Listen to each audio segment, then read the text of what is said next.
નમામિ દેવી નર્મદે નર્મદે સર્વદે આવી ગયા છે માં નર્મદાના સાનિધ્યમાં. નર્મદાના કિનારે બરકાલ ગામ છે ને ગામની સામે જ એક મંદિર છે મહાદેવનું. કયું?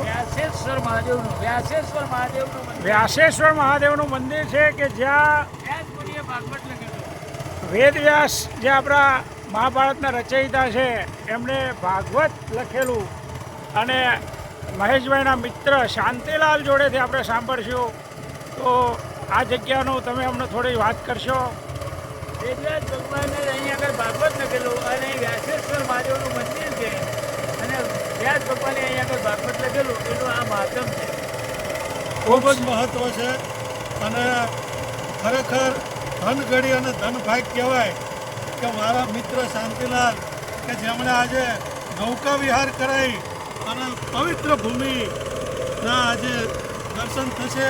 ખરેખર ધનગડી અને ધનભાગી કહેવાય કે આવા દર્શન તો ખરેખર આપણા જો નસીબમાં ભાગ્યમાં હોય તો જ ભેગું થાય, બાકી અશક્ય વસ્તુ છે.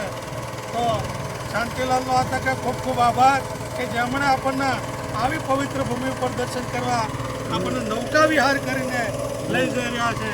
તો ખરેખર ખૂબ ખૂબ મારી ભાઈનો પણ ખૂબ ખૂબ આભાર કે જેઓ અમને નૌકા વિહાર કરાવીને લઈ જઈ રહ્યા છે. આપ પોઈચાથી જતા હતા અને રસ્તામાં બરકાલનું બોર્ડ આવી ગયું, એ આપણા માટે મોટા નસીબની વાત છે.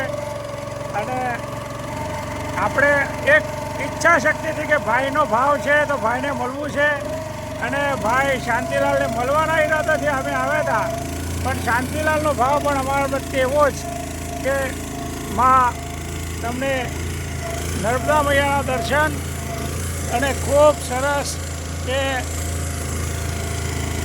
આ નમામિ દેવી નર્મદે આપ જોઈ શકો છો. વિશાળ પટ ઉપર નર્મદા, ખૂબ સરસ. અને વેદેશ્વર મહાદેવ મંદિરના દર્શન કરવાનો લાભ મળશે. ખૂબ સરસ, ખૂબ સરસ. પાણીનો પ્રવાહ પણ આપ જોઈ શકો છો. જબરજસ્ત. વાહ ભાઈ વાહ, ખૂબ સરસ, ખૂબ સરસ.